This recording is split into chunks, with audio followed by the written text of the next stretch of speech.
Lesson number 22, build forts with the sofa. Um, I can't say it enough, guys. It's such a fundamental thing for kids to be creative and creative in their own way, in a playful way, in a way that's not going to hurt anything.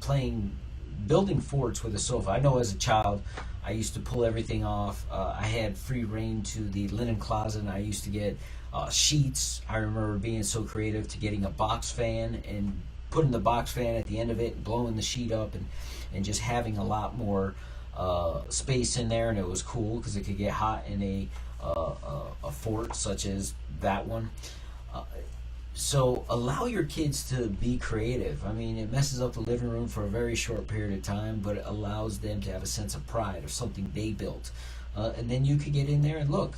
The kid in this one is reading a book. My son has brought a flashlight into his. He's played video games in his sofa forts.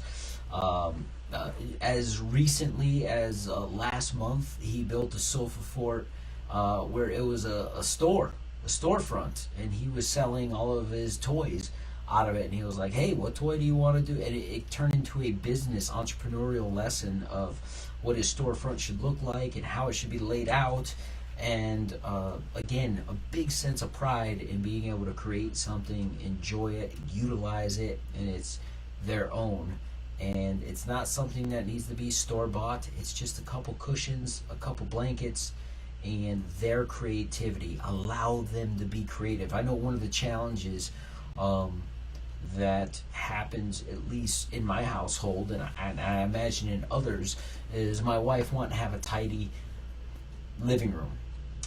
And I've had to have this conversation on the side, like, hey, just allow him to do his thing. He's just being creative. He's exercising those creative juices, and we don't want to stop that because that's who he is. And if we're not allowed to do it as children, and we send a message of don't build forts, don't make a mess, don't do this. What did I tell you earlier? We want to encourage their creative juices. We don't want to tell them what not to do. We want to tell them what to do. So have fun, build forts, create that sense of pride of building something, and allow them to laugh and enjoy their space.